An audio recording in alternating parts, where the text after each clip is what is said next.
maybe our culture or our traditions might look a little bit different from plate to plate, and the ingredients we use or how we season the food, how we arrange the ingredients together. But it's important to recognize that MyPlate as a guideline is on how all these healthy foods, what are the common components that they have. And it's plenty of fruits and vegetables, whole grains, and lean proteins, whether they are arranged in the MyPlate picture or all in a bowl, but they are usually with all those ingredients. March is National Nutrition Month. This year's theme, Food Connects Us, focuses on the role that food plays in bringing people together, establishing family traditions, and the emotional connection that certain foods can provide. On today's Sound Living, using MyPlate as a guide for preparing healthy meals. Sound Living is a weekly public affairs program produced by Research and Extension at Kansas State University. I'm Jeff Wichman.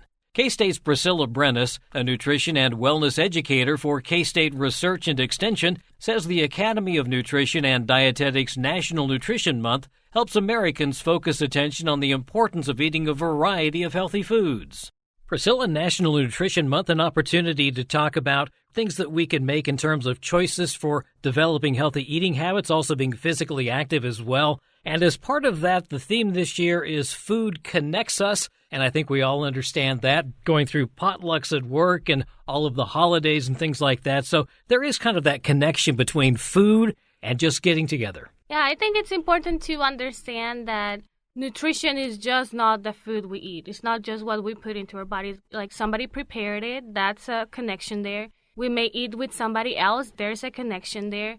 We might prepare food for somebody else, there's a connection there. So like in this Nutrition Month, Connect Us with Food is not only the food that we're preparing or eating, but also who we're sharing it with, how we're sharing it. There's also some health benefits that come along with that connectedness too. Yeah, absolutely. I think if you start thinking about like, well, if I'm eating in front of the TV, what type of connection am I making there? Whereas if I'm eating along with family or friends, you are maybe talking about what you did during that day. Maybe you're talking about your goals. Maybe you're talking about things that you want to accomplish. So that connection with other people can help you be more mindful about the foods that you're eating and how much you're eating as well. And I know when you have kids, you can also spend a lot of time teaching them how to prepare meals and actually how to set the table, how to do things, how to be kind of part of the family. It's a good way to connect from, I guess, kind of the parent's perspective to the child's perspective. Yeah, absolutely. Like family meals are a great way to share with your children, to teach them even, like as you said, how to set the table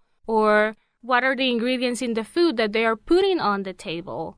And helping them also be mindful maybe before even they set the table. Maybe that you included them in the cooking process. Or maybe they picked the recipe for that specific day and they're very excited to sit at the table and try this food that they helped prepare. So there's like a family connection that starts forming there. And those memories can bring good emotions when we are already grown up. Because I do remember when I was eating with my parents every Sunday after going to church or going to an event and sitting down with them and having a conversation about what we learned. And, after that, kids were in charge of cleaning the table as well. So we also learned, how to wash the dishes or how to distribute with the other siblings. Yeah, that family tradition is important, and it also kind of sets the stage for those recipes that we can pass down from one generation to the next. I'm sure that your family has some. Chicken and noodles is kind of one that we have. We sometimes refer to them as comfort foods, but That's really kind of what you're doing when you teach somebody how to make a certain dish. Yeah, absolutely. I think those traditions are very important because as we grow up, we might think like, oh, I really like the chicken and noodles my mom made, but how did she make them? So like, passing on those traditions to the younger generation, I think it's very important for them to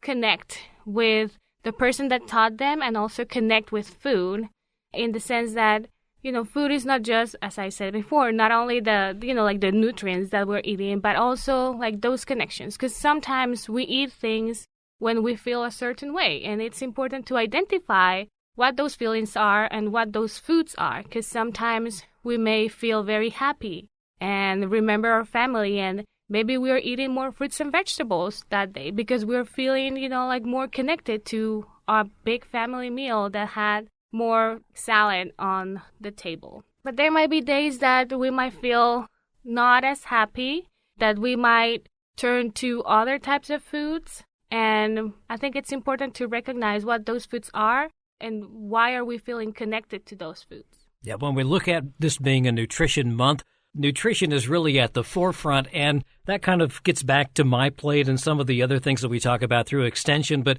you mentioned fruits, vegetables, lean protein is another thing we're trying to get. Whole grains is another area we emphasize. And that is kind of part of that, too, is not only learning how to prepare foods, but learning how to prepare some healthy foods as well. Yeah, and MyPlate is a really good guideline because half of the plate should be fruits and vegetables. 1/4 of the plate should be lean protein and the other 1/4 grains, and hopefully half of those grains whole grains. And as we look at how we connect with food, with people and traditions, maybe our culture or our traditions might look a little bit different from plate to plate and the ingredients we use or how we season the food, how we arrange the ingredients together. But it's important to recognize that MyPlate as a guideline is on how all these healthy foods, what are the common components that they have. And it's plenty of fruits and vegetables, whole grains, and lean proteins, whether they are arranged in the MyPlate picture or maybe they're all in a bowl, but they are usually with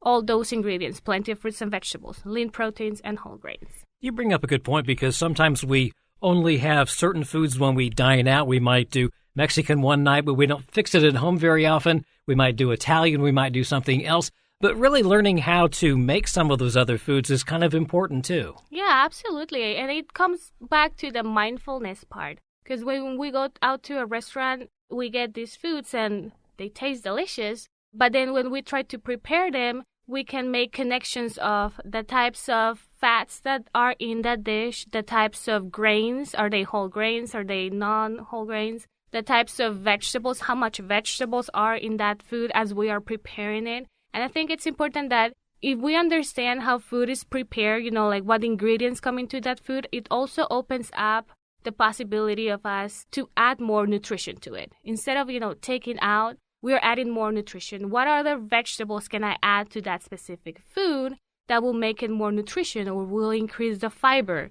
Or maybe I can pair that really nice pasta with a really nice green salad to complement those. And sometimes thinking like that, I think, also expands the number of foods we get because I know that we tend to eat a lot of the same things, a lot of the same meals. And by doing that, you can really expand the nutrition you're getting, but also just variety of foods. Yeah, and it's important that a healthy diet has variety. It has a lot of colors. Because if we talk about variety, we are going to see that foods have different colors, right? And then when we put them together, your plate may look very colorful or may look very brown sometimes. I know my plates sometimes look very brown. So when that happens, maybe we can think about, if it looks very brown, what are some like green or red components that I can add to it? And again, it's like that addition nutrition, right? Okay, if this is a dish that I really enjoy because it's really comforting to me, maybe I can add some more fiber by including more peas. So, for example, I know my husband really likes mac and cheese. When he eats only mac and cheese, sometimes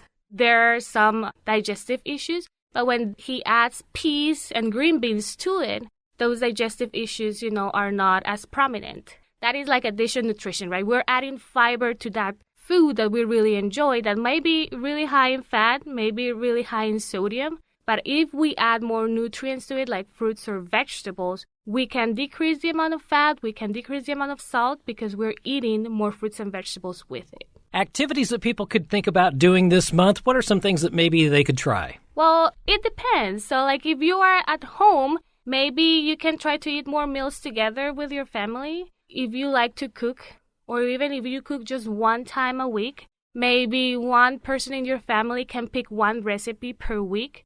And you can all try that recipe. If you're at school, like a teacher, you can tell students to bring their favorite fruits or vegetable to class and talk about it. Why is it that they like it so much? If you are at work, maybe you can organize a healthy potluck and make the challenge to create something that looks like MyPlate. Half of your plate should be vegetables and fruits, and then the other half a combination between grains and protein. Those are things that, depending on where we are, we can get involved with this and trying to be mindful with the resources we have available and how we can add more nutrition to it. I know one of the things that you probably get a lot of questions about is not only a healthy diet, but I saw this diet or I saw that diet. And people sometimes, if they're looking to lose weight especially, are willing to try just about any diet. But there's some caution that comes along with that. Yeah, when we are looking out, in the internet or on our social media, it's important to identify what a healthy diet looks like and what a fad diet looks like. So if there is somebody that is promoting that you take out whole food groups out of your diet just because they think that's healthy, or they prescribe very restrictive menus, that can be an indication that this diet might not be the healthiest, because again, like a healthy diet needs variety from all food groups if you can consume them, right? Variety is very important. If there is a diet that promotes like rapid weight loss, that weight loss is probably because it's very restrictive in the amount of calories that person is eating. And the problem with that is that people may gain that weight back faster or even more of the weight that they lost. So, if there's a diet or somebody that's promising you that a food or a medication or a supplement is going to burn fat and you're going to be lean, that is something that we need to be wary about and do our own research and see, is this person trying to sell me something? Or is this person really interested in the health of others? Also, look for reliable websites. If it's like a .net, .com, if it has a lot of ads about other products, might not be very reliable. Always look for like .org or .edu if you're looking for nutrition advice that comes from evidence and research. Yeah, sometimes we're better off to eat the healthy diet, but just maybe not as much of it. Maybe watch our portion size as opposed to trying to just eliminate food groups. Yeah, and portion control is very important. And again, like variety diet. And if nutrition is just not the foods we eat and how, it's also the connection we feel to these foods. Sometimes we might make choices of foods that may not add a lot of nutrition, like vitamins, minerals, fiber to our diet. But maybe they connect us to something else. But it's important to recognize how we're feeling, what are those connections, and if we are missing some things in our diets like fruits and vegetables or more fiber or more lean proteins or whole grains, try to incorporate them as well and have variety, but also control the portions, because not just because something is good means that we can just freely have them in our lives.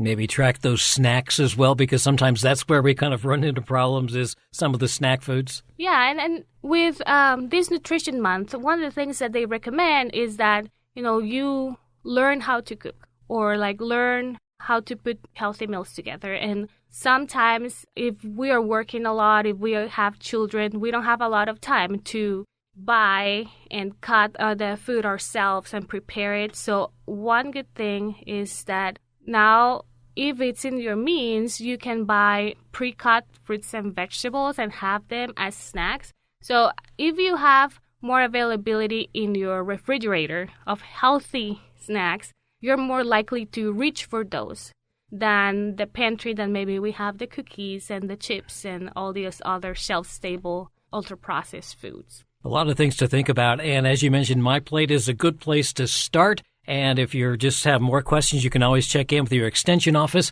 and they can point you in the right direction too. Absolutely. Extension agents have resources in nutrition that they can point you to. They are also focused on giving you evidence-based information. So if you are looking for nutrition advice or recommendations on how to cook certain foods or eat, you can reach out to your extension office and they can help you. That's Priscilla Brenes, a nutrition and wellness educator for K-State Research and Extension. For more information on healthful eating and being physically active, contact your local extension office or visit myplate.gov. Sound Living is a weekly public affairs program produced by Research and Extension at Kansas State University. I'm Jeff Wichman, and this is the K-State Radio Network.